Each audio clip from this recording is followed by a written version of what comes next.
빌립보서 강의 32번째 시간입니다. 오늘은 빌립보서 2장 13절 14절 말씀을 가지고 함께 은혜를 나누겠습니다.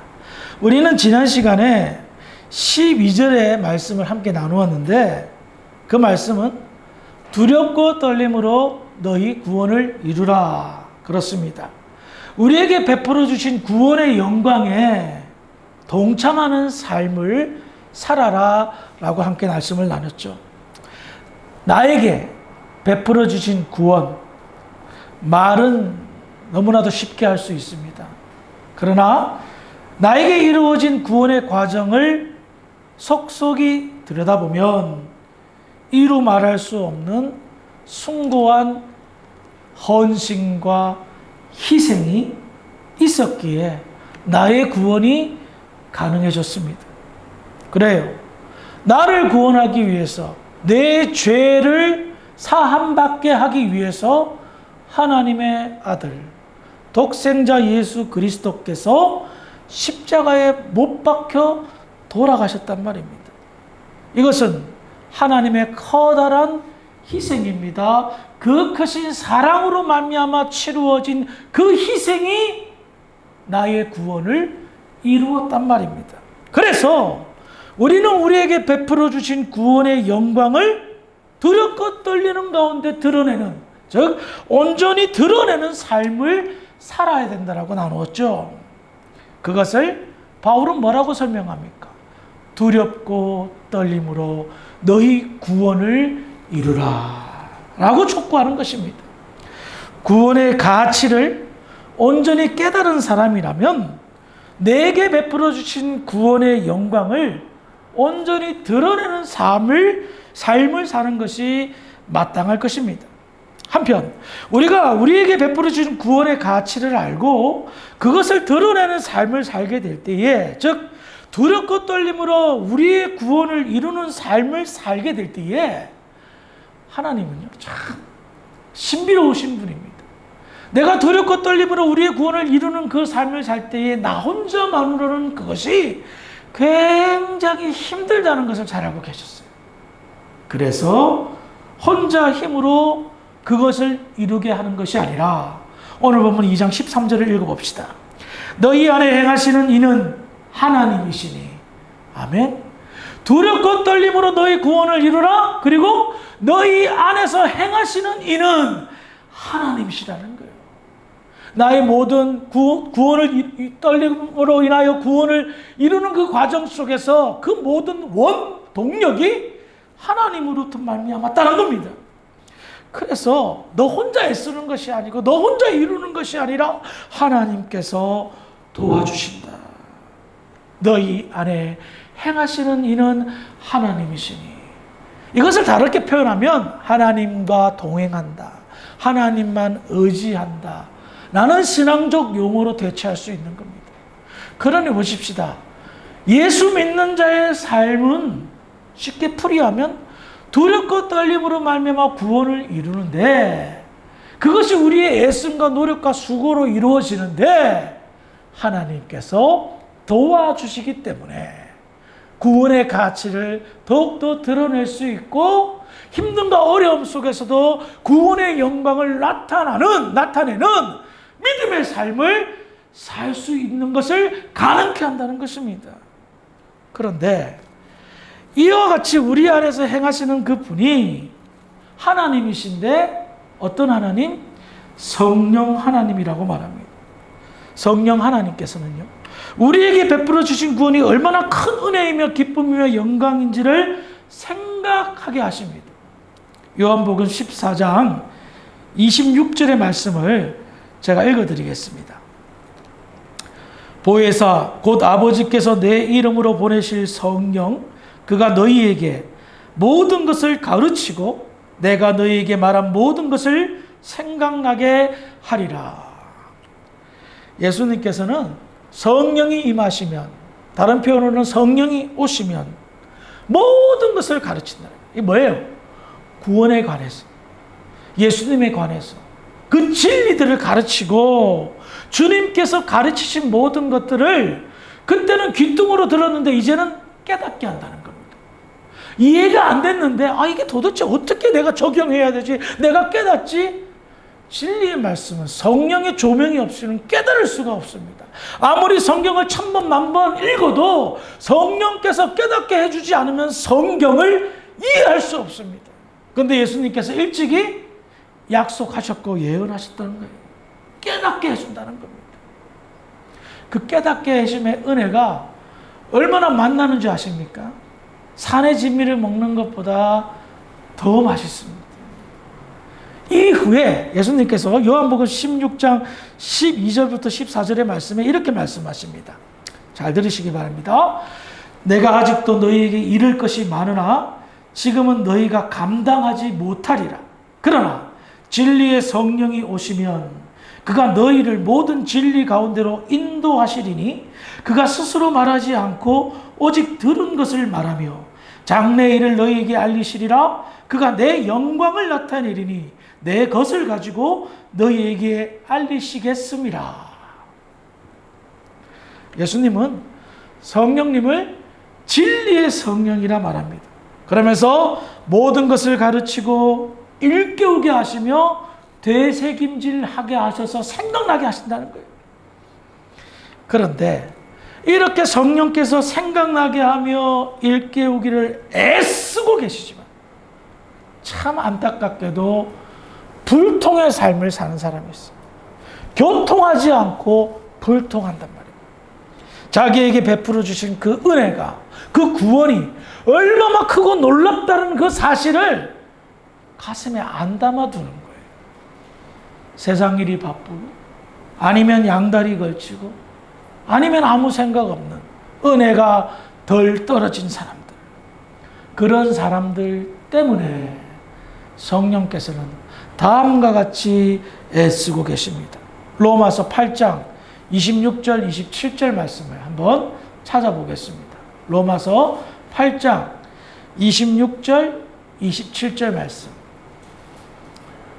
이 말씀을 찾으시면서 지금 성령께서 나한테 이러고 계시구나 라고 생각하시면서 한번 말씀을 읽어보겠습니다. 로마서 8장 26절 27절 시작. 이와 같이 성령도 우리의 연약함을 도우시나니 우리는 간단히 기도할 바를 알지 못하나 오직 성령이 말할 수 없는 탄식으로 우리를 위하여 친히 간구하시느니라. 마음을 살피시는 이가 성령의 생각을 하시나니 이는 성령이 하나님의 뜻대로 성도를 위하여 간구하시느니라. 지금 성령께서 어떻게 하고 계십니까? 애가 끓도록 말할 수 없는 탄식으로 우리를 위하여 간구하고 있다는 겁니다. 그리고 이렇게 애가 탈도록 간구하는 이유가 뭐냐? 성부 아버지 하나님의 마음을 너무나도 성령 하나님께서 잘 헤아리고 있기 때문에 여기 계신 집사님을 위하여, 장로님을 위하여 애가 탈도록 기도하고 있다는 것입니다. 왜요? 성도에게 베풀어 주신 구원의 그 큰 영광이 얼마나 대단한지 인식하게 하기 위해, 깨닫게 하기 위해 그렇게 애쓰고 있다는 겁니다. 그래요. 우리 성령 하나님은 구원의 역사를 계획하시고 실현하신 하나님의 마음을 헤아렸습니다. 그래서 우리에게 구원의 그 적용을 시키기 위해서, 그것을 깨닫게 하기 위해서 지금도 말할 수 없는 탄식으로 우리를 위하여 기도하고 있다는 거예요. 성령께서는 하나님의 소원이 무엇인지 너무나 잘 알고 계셨습니다. 빌립보서 2장 13절 너희 안에서 행하시는 이는 하나님이시니 자기의 기쁘신 뜻을 위하여 너희에게 소원을 두고 행하게 하시나니. 그래요. 성령께서 하나님의 소원이 무엇인지 아셨습니다. 그것은 두렵고 떨림으로 우리의 구원을 이루는 삶이었습니다. 생각해 보시기 바랍니다.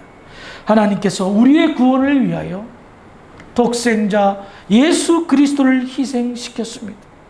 하나님의 바람이 있다면 그리스도의 십자가를 좀 알아봐 달라는 것입니다.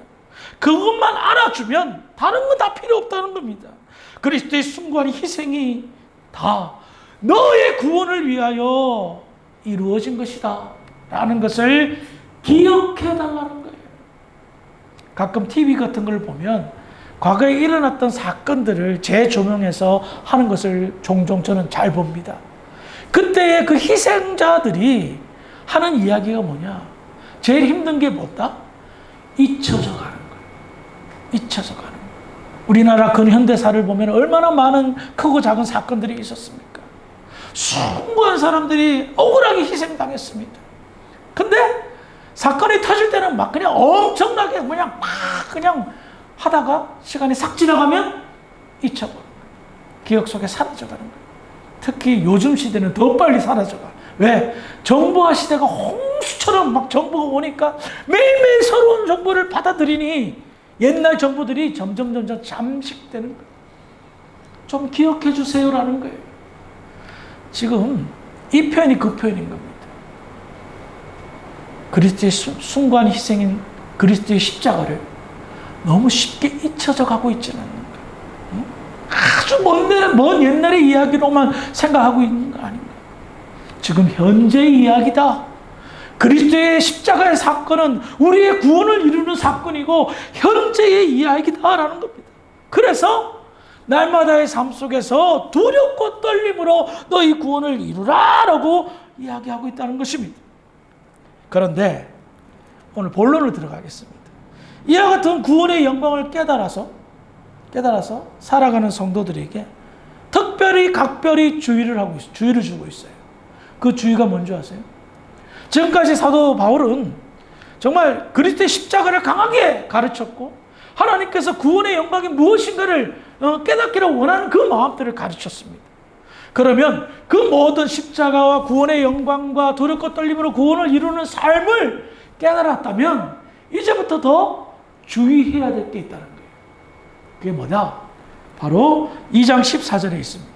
빌립보서 2장 14절 읽어봅시다. 시작!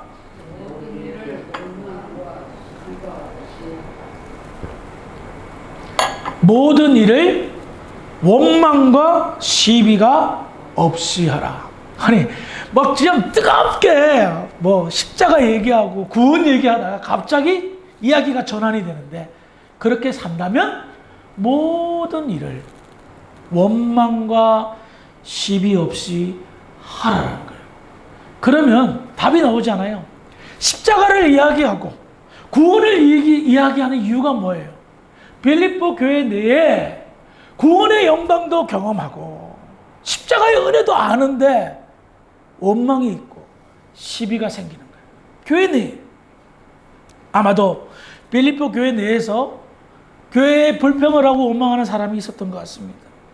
성도 간에 어떤 일을 하게 될 때에 크고 작은 시비가 있었던 듯 싶습니다. 아마도 그런 원망과 시비는 커다란 일부터 시작되지는 않습니다. 아주 자그마하고 사소한 일부터 시작되겠죠. 빌립보서 4장 5절에는요 이런 말씀이 나옵니다. 너희 관용을 모든 사람에게 알게 하라. 주께서 가까우시니라.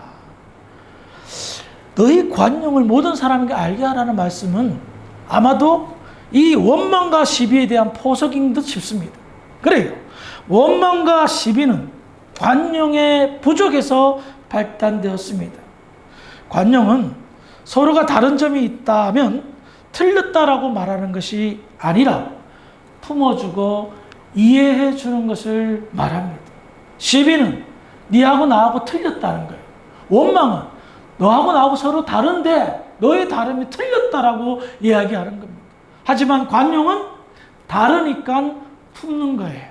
헤아리는 거예요. 이해하는 거예요. 관용이 없으면 오해가 생기고요. 이로 인하여 원망과 시비가 생기는 거예요.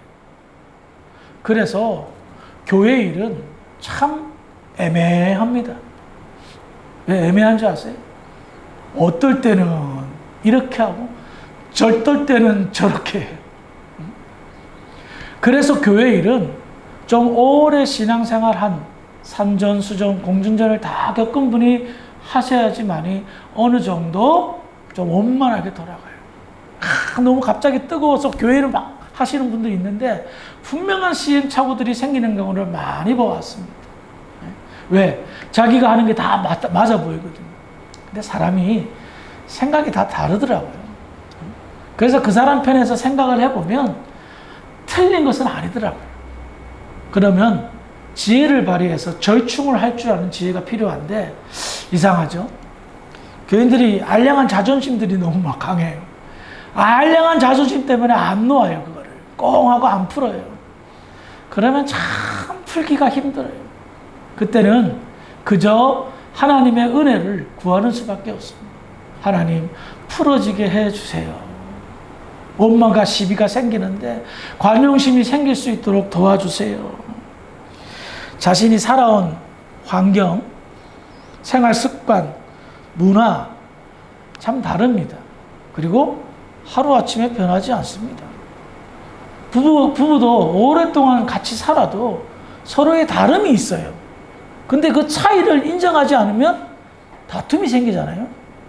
그래서 오래 살다 보니 이 사람은 이렇더라 하고 한편으로는 포기하고 더 나아가서는 품는 관용함이 필요한 거예요.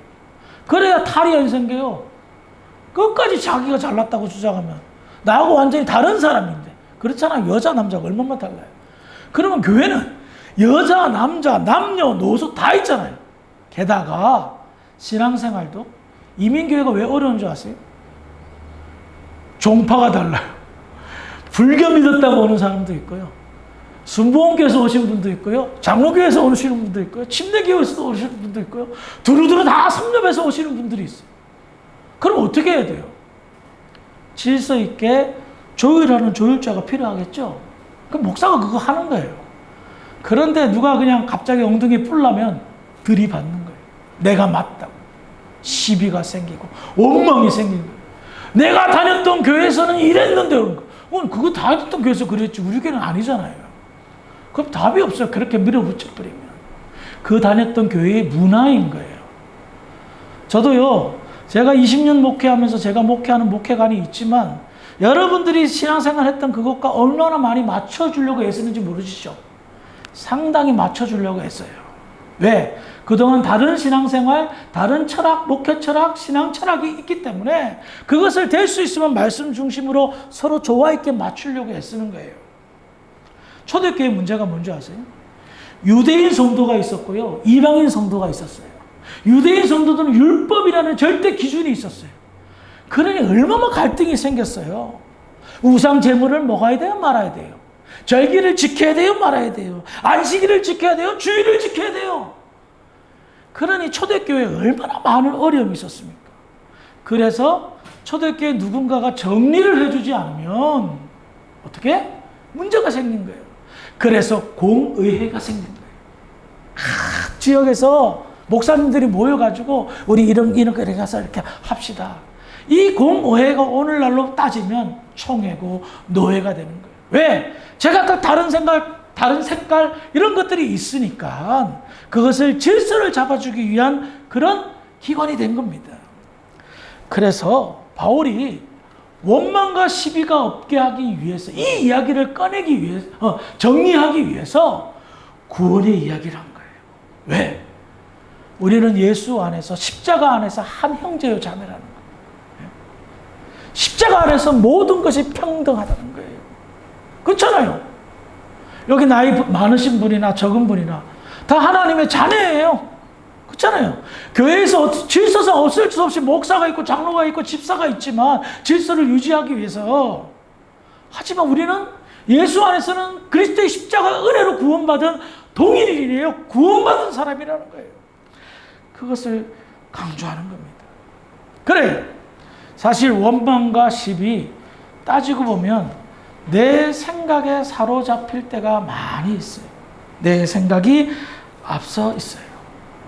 그래서 서로 다른 생각을 가져서 충돌하게 되면 자기 생각을 내려놓지 못하기 때문에 분쟁이 생기고 다툼이 나는 겁니다. 일방적인 자기 생각 내려놓는 사람이 상당히 지혜로워요. 그리고 박수 받아요. 쓸데없는 고집 피우면 그 고집으로 인해서 아집으로 인해서 무언가 자기 뜻대로 되는 것 같이 보이지만 결국 어떻게 되는 줄 아십니까? 독박 쓰는 거예요. 욕은 혼자 다 먹는 거예요. 성령의 지혜로 감당해야 될 것들이 있는 반면 그러지 않는 것들이 더 많을 때가 교회 일을 하다 보면 나타나요. 그래서 우리는 성령의 가르침을 따라서, 인도하심을 따라서 내가 자중하고 따라야 된다는 겁니다. 빌립보 교회 같은 교회도 원망과 시비가 있는데 그 세 발의 피도 안 되는 주사람 교회 원망과 시비가 왜 없겠습니까? 드러나지는 않았지만 끊임없이 원망과 시비가 있는 것 저도 압니다. 말 얘기하다 보면 또 불평이 툭 튀어나오고 생각지도 못한 것이 이야기하다 보면 불평이 팍 나와요. 불만이 팍 나와요. 그러다 보면 시비가 걸려요. 분파가 나눠져요. 뭐 잘했니 못했니. 그러면 정말 진리를 위해서 싸워야 되는데 쓸데없는데 애쓰다 보면 영적으로 다운되고 기진맥진하고 힘들어진다는 겁니다. 그래서 신앙생활 어느 정도 하면 영적으로 노련해야 돼요. 우리 뭐 얼마 되지도 않으니까 뻔히 알잖아요. 뻔히 아니까 도와주고 섬겨주고 인도하고 땡기고 밀고 하다 보면 나도 모르는 사이에 믿음의 수준이 서서히 올라가고, 그 믿음의 수준이 올라간다는 것은 무엇인지 아십니까? 헤아릴 줄 아는 거예요. 그렇구나. 보듬을 줄 아는 거예요. 여러분 자식들 길러봐서 알잖아요. 지그들이 다 커서 뭐 지가 되게 잘난 줄 알잖아요. 근데 마음으로는 가스럽지만 그냥 그래 하고 그냥 응석을 받아주잖아요. 자식은요 100살 먹어도 자식이더라고요. 100살 먹은 자식이 있으면 내가 몇 살이야. 그건 아니지만 어쨌든 아무튼 이해가 되시죠? 그래요. 우리는 지금 여기 계신 분들 살 만큼 살아봤잖아요. 숱한 인간관계를 맺어봤잖아요. 그러면서도 아직도 인간의 이해를 잘 못하고 아직도 자기 고집만 내세우고 수용하지 못하고 관용분 베풀지 못하고 품지 못한다면 그 사람은 가소로운 사람이에요. 누가 보기에? 마귀가 보기에 가소로운 사람이에요. 그래서 그 사람 가소로운 사람을 건드리는 거예요. 얘만 건드리면 가소롭기 때문에 어떻게 되죠? 금방 그냥 폭발했다가 다운됐다가 일어섰다가 넘어졌다가 다루기 참 좋은 사람이에요. 수많은 사람들을 경험해봤고 인간관계를 경험해봤고 교회에서 신앙생활을 해봤는데 여전히 사탄이 가소롭게 본다면 그 자존심 문제 아니에요? 그렇잖아요. 가끔 저도요 생각으로 막 죄를 지을 때가 있어요. 나도 모르게 막 그래 갑자기 김집사가 미워지는 거예요. 저게 막 미워져. 그때 어떻게 하는지 아세요? 사탄아! 물러나라. 왜? 주님이 핏값으로 산 그 귀한 성도를 내가 왜 지금 이상한 생각을 해? 너무 어미심장하게 웃지 마세요. 그래요. 원망과 시비가 자꾸 나타난다는 거. 사람이기 때문에 없을 수는 없어요. 그렇지만 반복적이고 단회적이지 않고 계속해서 나타난다면 그 사람은 영적인 어린아이예요. 이기적인 마음을 가졌다고 볼 수가 있어요. 자기만 아는 사람이에요. 그런 사람은 모두를 피곤하게 만들어요. 피곤하게 만들면 어떨까요? 멀어지고 싶어요. 나를 피곤하게 하는데 가까이 하고 싶겠어요? 멀리 하고 싶어요. 그래서 어느새인가 나도 모르게 대화가 사무적으로 바뀌는 거예요. 친교적으로 했던 대화와 사귐이 사무적으로 교회에서 떡을 나누고 말씀을 나누는 교회에서 사무적으로 바뀌었다고 생각해보세요. 저분과 나의 관계가 사무적인 관계가 됐다고 생각해보세요. 큰일 나요. 아시겠어요? 여러분 교회 일을 하면서 헌금 내면서 교회 일을 하잖아요. 그런데 그 관계가 사무적으로 바뀌어봐요. 사탄이 가소롭다 생각하고 그 사람을 치는 거예요. 그래서 한 번 생각해보는 거예요. 두 번 생각해보는 거예요. 곰곰이 생각해보는 거예요. 원망과 시비가 자꾸 내 마음속에서 부글부글 끓어. 이게 뭐지? 대부분 그리스도의 십자가의 은혜가 떨어질 때에 나의 영적인 상황이 상당히 다운되어져 있을 때에 사탄이 나를 걸고 넘어지는 거예요. 비실비실 그렇게 만들어서 넘어질 때에 자기만 넘어뜨리지 않고 성도들을 같이 넘어뜨려 도미노 현상을 만들어서 교회가 무기력하게 만드는 거예요. 교회 내에서 원망과 시비가 자꾸 생겨봐요. 교회가 무슨 일을 할 수 있겠어요? 성도들이 대화와 사귐과 교제가 사무적으로 바뀐다고 생각해 보세요. 세상에 여기가 세상이에요? 무슨 그렇게 만나서 어떻게 돼요? 그리스도의 사랑과 은혜를 나누기 위해서 오는 거잖아요. 신앙생활 하는 거잖아요. 그래서 우리는 늘 깨어 있어야 된다는 거예요. 사도 바울의 권면을 기억하시기 바랍니다. 두렵고 떨림으로 너희 구원을 이루라. 우리 안에 행하시는 이는 하나님이시니 성령께서 너희에게 모든 것을 기억나게 할 것이다. 말할 수 없는 탄식으로 너희들을 위하여 기도할 것이다. 뭐예요? 신앙생활 잘하기 위해서 우리의 십자가를, 우리의 구원을 늘 가슴에 품고 뜨거운 열정으로 성령 충만함으로 신앙생활해서 모든 일에 원망과 시비가 없게 한다면 그것이 천국인 줄 믿으시기 바랍니다. 그 장소와 그 환경이 하나님의 나라에서 맛볼 수 있는 은혜인 줄 믿으시기 바랍니다. 사탄이 가소롭게 보는 사람 되지 마시고 좀 경상도 말로 초잡게 살지 마시고 큰 마음 품고 대범하게 너희 관용을, 우리의 관용을 그리스도의 넓은 사랑으로 품고 베풀기에 부족함이 없는 복된 저와 여러분들이 되기를 주의 이름으로 축원합니다. 기도하시겠습니다. 아버지 하나님 은혜를 감사합니다. 오늘 수요예배 2023년도 첫 수요예배로 하나님께 영광 돌릴 수 있도록 인도하심을 감사합니다.